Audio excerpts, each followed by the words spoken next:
Hey everybody, how's it going? Diecast Construction Expert here, and I have another review for everyone today. Here we have the Liebherr R926 Compact in 1/50th scale by Conrad.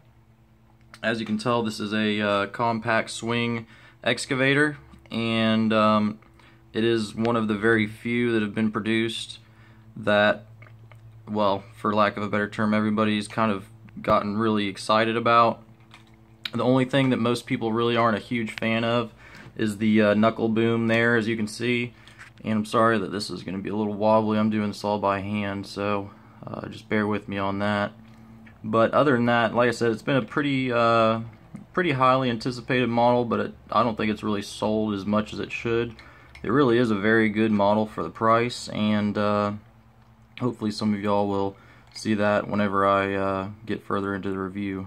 So with no further ado, I will start the review.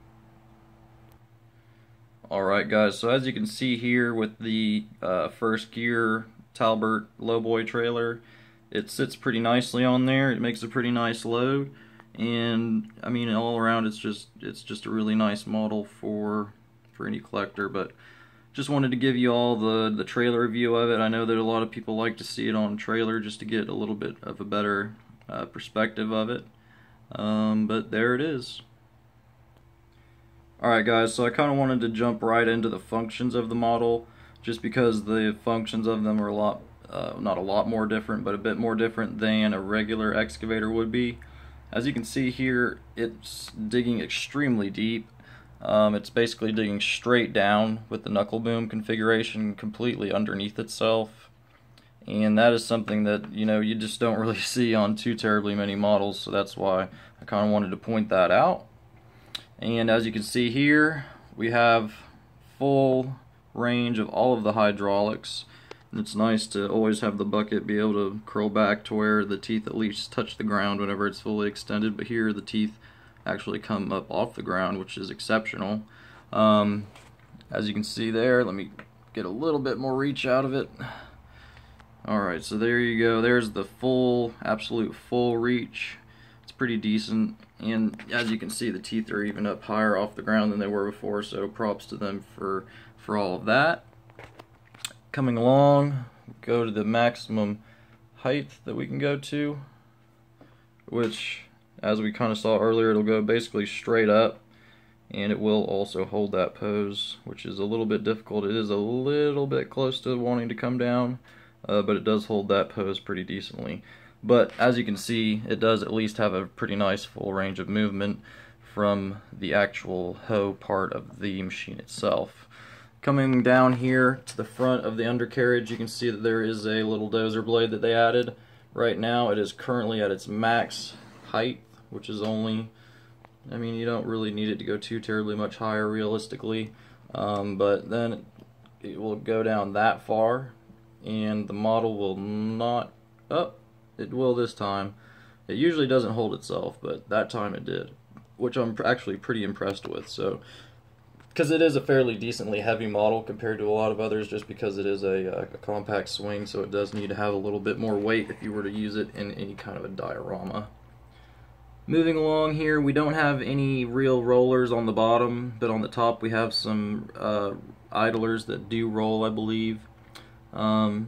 Looking to the left, you can see that the drivetrain of the machine, I don't know why I just called it the drivetrain, but the gear that keeps it going, I don't know why I can't think of it right now, but I can't. That's nicely detailed. It's got some bolt head detailing on it, and of course it does have the tensioned idler, which is not actually true. Oh, there it is. There it is. I knew it was in there. It was just like, what's going on here? But anyways, you can see it is slightly tensioned. Moving along to the operator's cab, it's a little rough in there, but you can see there are two joysticks there, and there's a little screen over there that would display all sorts of engines, temperatures, fuel levels, so on and so forth. Along the bottom of the cab there, you can see a little warning decal along with the 926 compact decal there, very nicely done. The handrails here are plastic, and the ones on the back of the machine are actually metal, which is very nice. As you can see here, we have two painted taillights. Those don't work in real life. On the top of the counterweight there is a rear-facing camera, and at the bottom of the counterweight we can see the Liebherr logo printed very nicely, along with the 926 compact logo printed there again as well. Right here you see there's a little back-facing mirror, and with the exhaust, which we're having a little bit of a focusing issue, you can see it barely, but it's got a little hole drilled in it there. Definitely helps add a little bit to the realism. While I'm back here, if this thing will just ever focus, you can see the antenna does indeed move up and down for transportation purposes. And along the side here, you can see that there is a little bit of a grill, which has actually been painted on. It's not actually rough surface or anything like that, but there is some warning decals down there along the bottom and some latches, which definitely help add a little bit to the model for sure. Looking down here, we can see the hydraulic lines that go up the back side of the boom, and we see this one has popped out unfortunately, but I'll just have to deal with that a little bit later. We've got more hydraulics going along the top side of the boom and up to their respective cylinders, and that is a very, very nice thing that they have done there.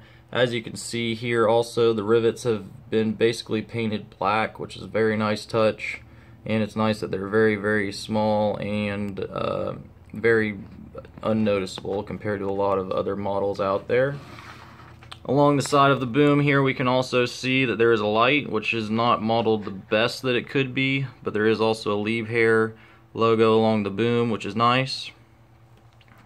Coming down to the stick isn't anything too crazy. It's got a little warning decal on it, and it's got a little bit of something, I don't even know what that would be there in real life, but that's that. Here we have a quick coupler that's got some hooks on the back of it if you wanted to use some chains in a diorama or something like that, and the bucket does indeed come off. Sometimes it's a little bit easier than others, but that's that. And it's a pretty nicely done 5-tooth bucket. The detail on it, you know, isn't the greatest it could be, but there is some wear plating along the bottom there, which is nice at least. Just a little something to add to that. But that's really going to do it, guys, for the model. It's really a nice model. Like I showed you earlier, the functions of it are pretty insane. It can do a lot of crazy things. I mean, it can dig right up underneath itself. I mean, it can dig straight down. You can do a lot of different things with this type of a model in any kind of a diorama or a shelf display or anything like that, really. So it's definitely one that I recommend. I know a lot of people are more or less cat fans or what have you, but this is definitely a very nice model to add to anybody's collection. Alrighty guys, well I hope that you all enjoyed the review. I'm sorry it was a bit shaky. I just got done riding my motorcycle around for a bit and I wanted to get this done at a decent time. So I hope that y'all enjoyed it. As always, like, subscribe, and comment, and follow me on Instagram at DiecastConstructionExpert. Thanks for watching. Have a good day.